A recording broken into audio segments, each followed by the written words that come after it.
Lauren Luters, police chief for the city of St. Augustine, Florida. I think that as long as it doesn't somehow interfere with the investigation, I think the media should have full access. And the reason I say that is because if you live in an area where you've had some sort of a terrorist attack, you want to know as much as possible about what happened, what to look for, who might have done it. I think the media is there to present the facts, but we have strayed, since we're such a on-demand community or nation now, to where if something's going on and you want to know about it right this second, where there's not really the filters there used to be. So once you get to, you've got a talking head basically put on TV or whatever for hours to talk about one story, well, there's only so many facts. So once the facts run out, you tend to get opinion.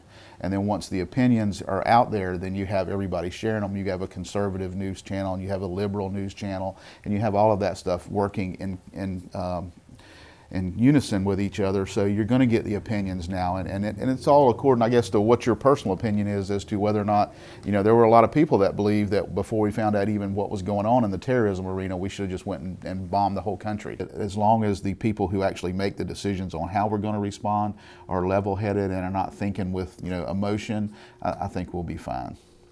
I think that the Patriot Act is the biggest law that everybody has heard about or whatever else. And as far as the ability to, and according to which side of the fence you sit on, is whether or not you think the laws have actually helped.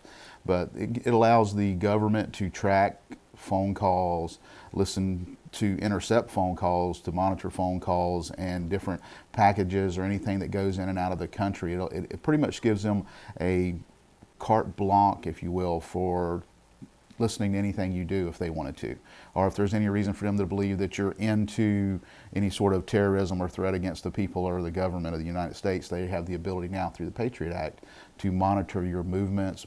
I think the motives are they're very widespread. I think they're from most of the terrorist organizations. Well, I mean, pretty much all of them hate America.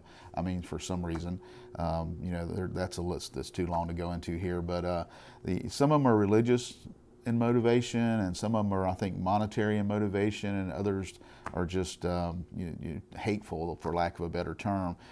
They're so widespread and across the board. I mean, the motivation for the guys that did the Boston Marathon bombing, I mean, what, other than their 15 minutes of fame and punishing Americans, what could have possibly been the motive there? I mean, none of the people that got hurt really had any sort of a federal government, country type of job or occupation. I guess in order to talk about preserving the old buildings, it would have to be, because a terrorist attack can be such a wide variety of things. I mean, you got the domestic terrorist act, like the Oklahoma City bombing, where the guy drives up and has all the bomb inside a van. And if somebody was to choose to blow something up in downtown, then obviously there's no way to protect anything down there. Now, if they were doing some sort of a chemical terrorist attack, then obviously the people would get hurt and the buildings would be fine. But I guess there'd be no way to guess at protecting them unless you knew what kind of an attack it was going to be. It's a pretty common way of dealing with the threat of terrorism. I've never lived anywhere, thank God, where there's actually been a terrorist attack, but I think that everybody kind of monitors everything the same.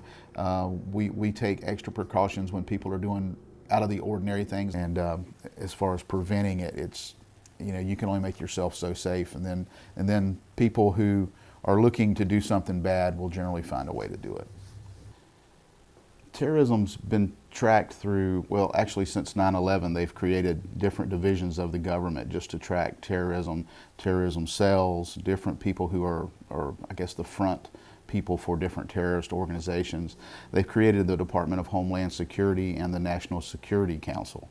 So both of those two agencies are, and if obviously everybody's listened to the press and saw the write-ups of how the NSA is tracking your phones and all your texts and everything else. Well, there are many different ways, but they've actually created two separate entities in the government that actually do nothing but track terrorism, terrorist threats against the United States, and different high visibility players in terrorism throughout the world.